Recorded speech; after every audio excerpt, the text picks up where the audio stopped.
In our last video, we covered how Bismarck crafted the Triple Alliance between Germany, Austria, Hungary, and Italy in 1882. Bismarck aimed to prevent a two-front war. But while the Triple Alliance secured Germany's position in the south, the growing tension in the east with Russia remained a looming threat. In the background, the Franco-Russian alliance was beginning to form, further complicating the geopolitical environment. Bismarck understood that France's desire for revenge after the Franco-Prussian War, 1870-71, made them a dangerous adversary. But an even greater threat lay in the potential alliance between Russia and France, which could encircle Germany, forcing it into a war on two fronts. A nightmare scenario for any German leader. So how did Bismarck manage to keep Russia neutral while ensuring that France did not gain a powerful ally? The answer lies in a little-known agreement that became one of his diplomatic masterpieces, the Reinsurance Treaty. This secret pact between Germany and Russia, signed in 1887, promised mutual neutrality in the event that either country was attacked by a third party. In this video, we'll dive deep into the Reinsurance Treaty, examining its significance, how it was crafted, and how it fit into Bismarck's broader strategy of maintaining peace while safeguarding Germany's future. Stick around to find out how Bismarck's diplomatic ingenuity temporarily secured Europe's fragile peace, until the rise of a new leader would unravel it all. Bismarck's foreign policy had one central goal: to ensure Germany's security and maintain peace in Europe. Unlike other leaders, Bismarck was less interested in expansionist ambitions and more focused on preserving the status quo through carefully crafted alliances. His strategy was one of realpolitik, driven by pragmatism and a deep understanding of Europe's political landscape. At the core of his strategy was the Triple Alliance with Austria, Hungary, and Italy. The alliance was primarily defensive, designed to secure Germany from the threat of France in the west and Russia in the east. However, Bismarck was not naive.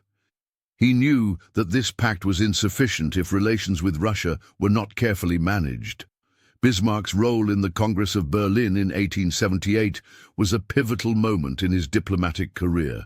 He brokered a peace settlement that aimed to prevent conflict in the Balkans, a region where Russia and Austria-Hungary had competing interests.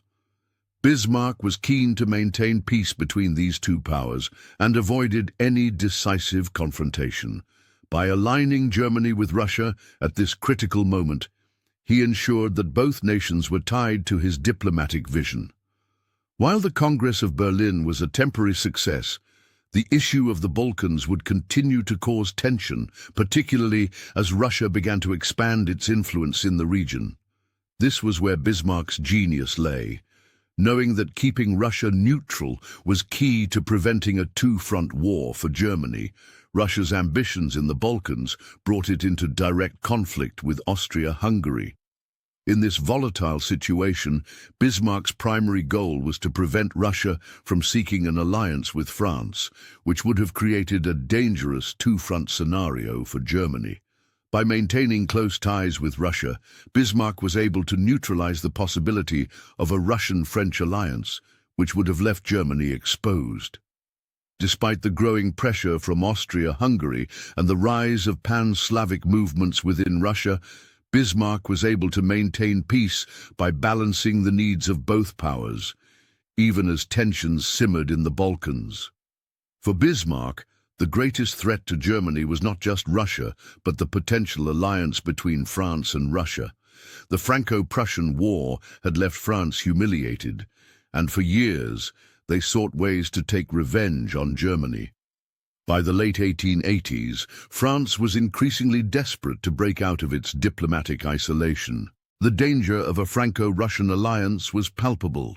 France had long been seeking allies to offset the power of the Triple Alliance. Russia, meanwhile, was frustrated by its lack of influence in the Balkans, which led it to seek closer ties with France, a nation that shared common grievances with Germany. Since the end of the Franco-Prussian War, France's desire for revenge had been a driving force in its foreign policy. The humiliating loss in 1871, where Germany established the German Empire in the Hall of Mirrors at Versailles, meant that France would do whatever it could to regain its honor and military strength. This made France a critical issue in Bismarck's strategy, as he needed to prevent them from finding an ally that could challenge Germany directly. By the 1880s, France was becoming increasingly isolated diplomatically. The Triple Alliance tied Germany, Austria-Hungary and Italy together, while Britain remained aloof, preferring its traditional policy of splendid isolation. This left France with few options.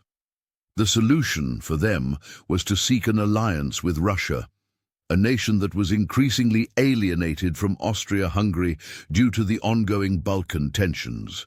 Meanwhile, Russia was seeking to extend its influence in the Balkans. Austria-Hungary's annexation of Bosnia and Herzegovina in 1908 had only heightened Russia's concerns. With the growing strength of the Slavic nationalist movements in the Balkans, Russia sought to position itself as the protector of Slavic peoples, positioning itself as a counterweight to Austria-Hungary's dominance in the region. As Russia looked westward, the idea of allying with France began to look increasingly attractive. The potential alliance between France and Russia threatened to encircle Germany, creating the possibility of a two-front war. This was the worst-case scenario for Bismarck, who had worked tirelessly to prevent such an outcome. The growing potential for a Franco-Russian alliance created the urgent need for Germany to act. Without a neutral Russia, Germany would be forced to face France on its western borders and Russia on its eastern ones, a nightmare that could spell disaster for the young German Empire. In response to the looming threat of a Franco-Russian alliance, the negotiations that led to the Reinsurance Treaty were delicate and secretive. Bismarck worked tirelessly to ensure that both Germany and Russia understood the terms of the agreement. The treaty was designed to ensure that neither country would be drawn into conflict with the other should either be attacked by a third party. Germany and Russia agreed to neutrality in case of war with another power, thus ensuring that neither country would engage in a conflict on Germany's eastern border. The treaty provided a temporary but vital cushion for Germany, buying it crucial time to focus on other matters, such as reinforcing its alliance with Austria-Hungary. The Reinsurance Treaty outlined that Germany and Russia would remain neutral if either country was attacked by a third party. This clause was crucial because it gave Germany the freedom to focus its military efforts on the Western Front should France choose to attack. The treaty was also flexible, allowing for the possibility of an alliance in the case of an attack by a third power. However, it also carried the caveat that neither country would help the other if it was the aggressor in a conflict. One of the most remarkable aspects of the Reinsurance Treaty was its secrecy. Bismarck carefully kept the details of the treaty from both Austria-Hungary and France. If either of these nations had learned of the agreement, it could have disrupted the delicate balance of power that Bismarck had worked so hard to create. The treaty was one of the many diplomatic victories that were kept out of the public eye, but were essential to maintaining peace in Europe. The Reinsurance Treaty was vital to Germany's strategic interests in the late 19th century. By ensuring Russia's neutrality, Bismarck prevented Germany from being encircled by hostile powers. This strategic move allowed Germany to focus on strengthening its position in Europe without the fear of being attacked on two fronts. Through his diplomatic genius, Bismarck ensured that Germany would not be isolated in the face of rising tensions. The Reinsurance Treaty kept Russia at bay, preventing it from allying with France and creating the possibility of a devastating two-front war. The Reinsurance Treaty had a significant impact on Europe, temporarily ensuring peace and stability. Bismarck's decision to keep the treaty secret was critical. Without it, the delicate web of alliances and neutrality could have unraveled, leading to a war that might have engulfed Europe earlier. Unfortunately, the Reinsurance Treaty was not meant to last.